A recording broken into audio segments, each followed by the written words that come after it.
Hi, Peter Charles here, folks, fly fishing. And today let's take a look at putting a fly line onto a reel. It sounds simple enough, but there's enough little fiddly bits that can trip us up that I thought it's worth producing a video about it. Plus, in fly fishing today, even this simple thing can get a little bit more complicated due to the variety of fly lines that are out there. So what we're going to use is this large reel here. Now, what I'm going to be showing you is the same as for this small trout reel. It doesn't matter which size reel you're using, the basics are the same. So we're going to use this big reel so it's easy to see. And we're going to do two things. We're going to put on some backing, and I'm going to put on the fly line itself. I'm also going to show you some knots as well. I don't normally do knots because there's thousands and thousands and thousands of YouTube videos on knots. But I thought, I'll keep it all together in one video, and I'll show you to do some knots as well. I'm also going to show you how to wind the backing on with the minimal of help. I mean, it's easy when there's two people, but if you're by yourself, I'll show you how that you can do it quite easily. So let's get started. Okay, the first thing we put on our fly reels is something called backing. And I have this spool here, and I'll show you what that looks like. You can see that white stuff in there. That's Dacron, and it is backing. That is 30-pound Dacron, and there is about 150 yards of Dacron on here. Backing does two jobs for us. The first thing it does, it fills up space in the reel, because if you just put your fly line directly on the spool of the reel, you'll end up with some fairly tight coils, especially when you're working with a little reel like this. That's something you definitely would not want to do. The other issue is if you're fishing for species that run, especially saltwater species, you need a lot of backing because a big fish can go a long way. Trust me, I've had the experience when you're just watching you've got over 200 yards of backing on the reel and you're watching it disappear and you're wondering if that fish is ever going to stop. Yeah, been there. So if you're fishing saltwater, you're fishing for running species in freshwater, you need the backing because fly lines are, usually 90 to 120 foot long, and it's easy for a running fish to go more than that distance. I've seen my backing plenty of times when fishing for steelhead and carp and salmon. So, yeah, you'll need backing on your reel to help fill it up, and also when you're dealing with species that run. So what have we got for choice for backing? Well, as I mentioned, you've got 30-pound Dacron, and this is what this stuff is right here. And the other thing I like to use is Power Pro. The advantage of Power Pro is that it's very strong according to its diameter. So this 30-pound Dacron is fairly thick, but this, you can get 30-pound Power Pro, which is very thin compared to the Dacron. So if you had limited capacity on your spool and you needed lots of backing because you're going after saltwater species, using Power Pro enables you to put more backing on the spool. So if you've got a running fish, you're in a better position to land it. So you can use either Dacron or a braid like Power Pro. They'll both work. The important thing is whatever you use for backing has to be resistant against rotting. And also you don't want it to shrink when it gets wet, all right? Because if you use stuff that shrinks, it can actually squeeze the spool of the fly reel and actually warp your spool, which is not cool. That old black nylon stuff we used to use 50 years ago? Don't use that. So stick with either Dacron or go with a braid like Power Pro. You won't have problems. So how do we attach the braid or the Dacron to our reel? We use something called an arbor knot, and let's get into doing it. Okay, the arbor knot simply allows us to put a loop of line around the reel and have it pulled tight so that when we begin to wind, it doesn't slip. Very simple. It is not a strong knot. We don't expect to ever see it when we're fishing. If you see your arbor knot when you're fishing, you're in trouble, really big trouble, and that knot's not going to save you. But it serves the purpose of allowing us to put it on the reel, backing on the reel nice and tightly. So we start off by taking the tag end and just putting a simple overhand knot in the tag end like that. Now, normally I would then trim this off. I make sure that's nice and tight, then I just trim this off. Now, imagine this has gone round our, I'll use my Power Pro as my spool. So I've gone around my spool, and then all I do again is make another overhand knot, like this. But you notice my main line is going through the overhand knot. So I pull that tight. Now I can pull that tight and it will snug right in. And you see how that snugs in? That's what we do with our arbor knot. It's 2 overhand knots. One in the tag and one that goes around the main line. And that's it, simply it. So let's put our 30-pound Dacron onto our reel. So the first thing is we put in a nice tight overhand knot. And then I come in and I trim it. And I'll leave a little bit of a tag there. And we'll take my reel and I put it through the other side. And then I make my overhand knot, my second overhand knot. I pull it tight. Now, I'll just work that in place. Now, my Dacron is attached to my reel. Now, you've got the spool. What are you going to do with it? Now, what you don't do is pull it off like that, where you just lift it up in the air. Because what's happened is going to put lots and lots of twists in your backing. You want to run it off in this fashion.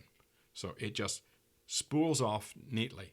Now, the best way to do that, if you have, this screwdriver, you're going to have somebody hold it like that and apply some tension so it doesn't free spool on you and your backing goes on nice and tight. That's cool if you've got a second person. What if you're by yourself? Well, that's where a little clamp like this comes in. What I would do is simply clamp this to the side of a table. It's probably a good idea to put a couple of washers in here so the spool doesn't rub on the table, but you just clamp that to the table and now you're able to do it by yourself. The other thing that's important is that when you begin to wind on your backing, this is not a bait cast reel that has that oscillating line feed. You have to use your hand, your fingers, to do the oscillating line feed. You have to lay that on smoothly across, and you have to move your fingers backwards and forwards while you're doing it in order for us to get a nice smooth coverage all the way across the reel, because we don't want it to lump up in one spot. One of the problems you can get into if you pile your backing up onto one side of the reel because you haven't done that, it will slip down and become very loose, and it's just a mess. And it'll embed itself. The coils will embed, and if you ever get a fish that runs into that, it'll probably break it, and you'll lose your fly line. So you have to make sure your backing goes on tight and it gets, smoothly layered across the spool. So I'm going to do that now, and I'm going to cheat because I have a line winder. So I'm going to do that now, and then we'll come back and I'll show you how to attach the backing to the fly line. Okay, my Dacron is on, and you can see it is nicely laid on the reel, so it's nice and smooth all the way across. Something we didn't discuss when I first talked about the backing is what direction do you put it on? And you put it on so that when you are in the normal fishing position, your line is coming off the bottom of the reel. You don't want it to come off the top here. You come it off the bottom of the reel as you see it when you're holding the rod when we're fishing. We always hold it with the reel hanging down. So you have to make sure that you've done it in this fashion for the retrieve, whether you're using left hand or right hand retrieve. If I was using a right-hand retrieve, my knob would be on the other side, and I would have to wind my line on in the other direction. So be aware of your retrieve direction.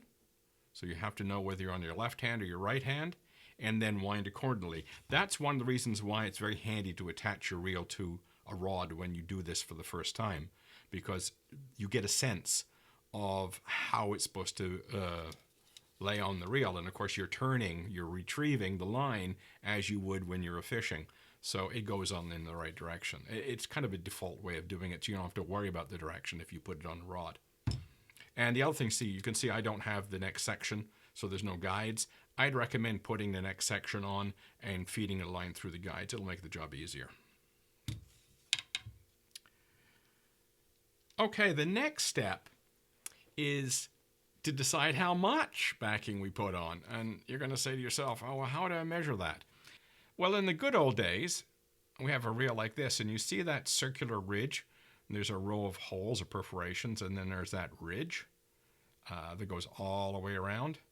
That was the limit for your backing. So you put your backing on. You can see the backing there in this view where you can see the sort of like it's actually white, but it looks kind of light green in this picture.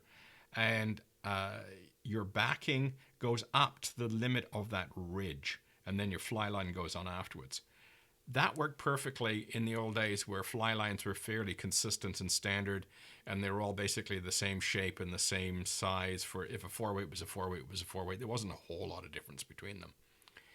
Nowadays, there's so much variation with lines, this becomes a trickier proposition. So a lot of it's judgment. You get used to knowing how to do this stuff. But you can see I've brought my backing up to about the bottom of the first perforation. That's good for a floating line because floating lines are fairly thick. Now this is an intermediate line. It takes up less room, and you see I brought my backing up higher. That is the white dacron that you're seeing in this image. And then the yellow is the running line and the blue is the intermediate head. Because that intermediate head is thin, I use more backing. So yeah, there's some judgment involved here. And if you're fishing for trout and bass, and you're fishing for species that don't run very much, I would err on having too little rather than too much. Having too little, you just end up with smaller coils on your reel. On a reel like this, if I put in too much backing, my fly line would start to bind as I wind it in, and that can damage the fly line. So you're better off to have a little less than too much. Definitely you don't want too much. You'll end up having to strip some off. So the next step is, how do we attach our backing to the fly line? Well, I've got a fly line here, and we'll take it out. This is this is fresh from the manufacturer. It's never been used.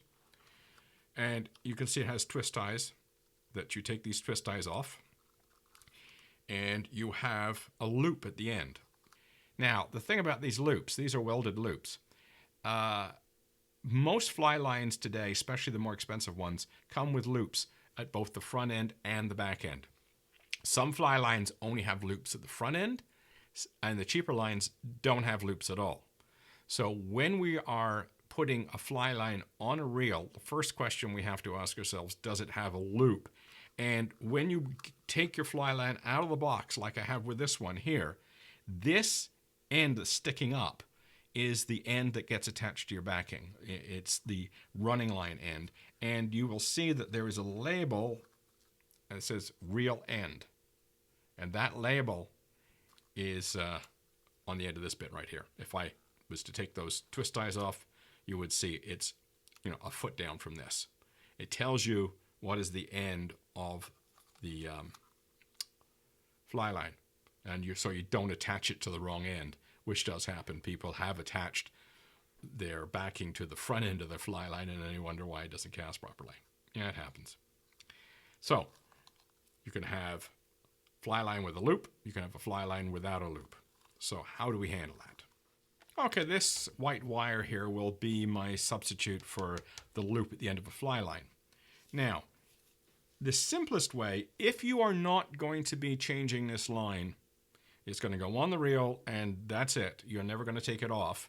Then the simplest way is just to make your normal fishing knot. So if you like to use the good old clinch knot, you just make a clinch knot and you're good to go. The other choice is to make a loop at the end so we can do a loop-to-loop connection. And that loop-to-loop connection is very, very handy for when we want to change fly lines frequently. So in other words, I do this all the time. I'm always taking fly lines off spools, putting another fly line on. I don't want a knot here, which is going to be a pain in the butt. So I go with a loop-to-loop connection. And so I make a loop at the end of my backing. So this is a spider hitch, this particular knot here. I'm not going to teach you how to do a spider hitch. It's involved. But I am going to teach you a very simple loop. And what we do is we make a nice big loop like this. So there we go. We've got a nice big loop. And we just put a loop, and you can see I'm going behind. So I've gone behind, and now I'm going to come in front and just going to push the loop through twice. There we go. This is called a double surgeon's loop. So if you already know how to do the double surgeon's knot, this is real easy. It's not the strongest loop in the world. That's why I use a spider hitch. It's way stronger. It's for salt water. But when you're fishing for trout and bass and that kind of stuff, this is good enough. And it'll do a good job for you. Now you're in a position to do a loop-to-loop connection. And I will show you how to do a real quick loop-to-loop connection with this one. So I've got my loop here. And I've got my loop for my backing. And I pass it through. And I open the loop up with my hands and I put it right through. There you go. Now I'm in a position to wind that on and we're ready to go fishing. I can just have to mount this on the reel and I'm good to go. So if I want to change this line later on, I wind it back up on the spool.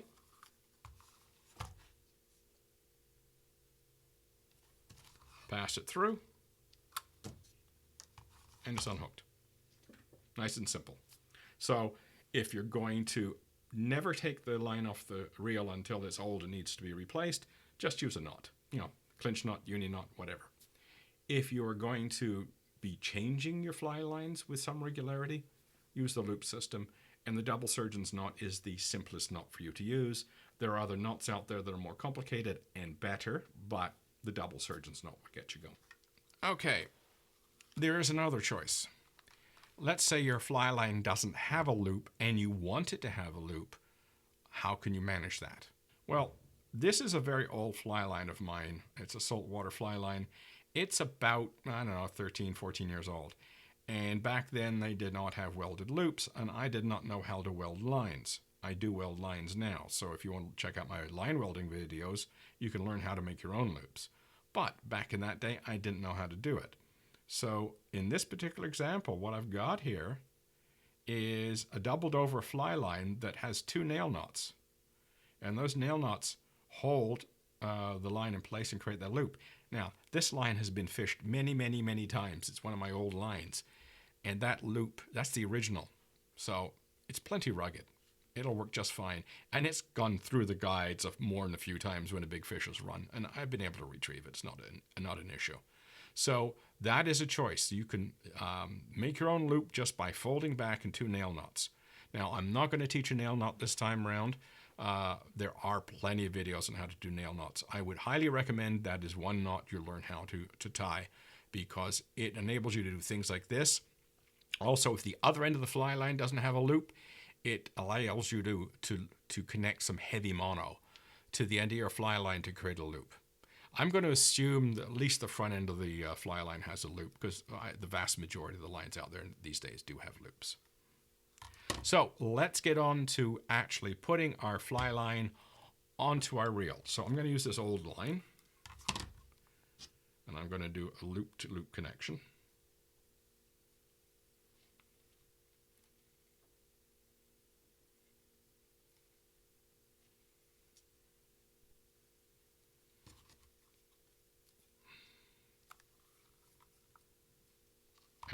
wind it on. So let's just recap that before I go ahead. You can simply knot your backing to the rear loop. You can create a loop in your backing so you can do loop-to-loop connections. You can create a loop by doubling it, the end of your fly line over, and then you can use either method on that. Lastly, if we just have a bare end like this, and some cheap fly lines come with just a bare end like this, that's where you use the nail knot to connect your backing to this piece. You can also use another knot called an Albright knot. Both of them will work just fine, and you just connect it right to the back of your fly line. Again, you're not going to be taking this off. That's the idea, that your fly line is going to be there permanently. If you plan on changing and it doesn't have a loop, I'd recommend the nail knot approach, and where you make a loop with 2 nail knots. That'll work. So I will now use my line winder, and we'll get this mounted on our reel. Okay, we have our fly line mounted on our reel. Now, you'll notice that there is a lot of room here. This is a sinking line. It doesn't take up much room. You can see the effects of not having enough backing when you are using a narrow diameter line like a sinking line. So normally, I'm doing this for example, normally I would have a lot more backing on this spool in order to take the sinking line. You will also notice that it's wound smoothly across. I don't have it all piled up on one side. That's bad news. Learn to use your fingers to level wind. So this is one of the things we want for sure, is that nice smooth laying of line across the spool.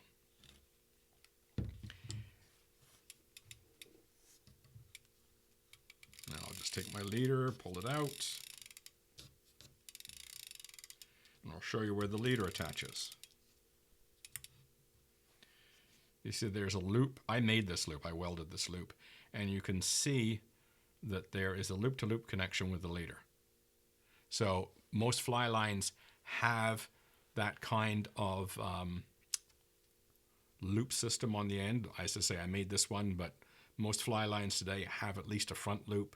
So you create a loop in your leader, and now you can connect the two together, and you can go fishing, and you're ready to start.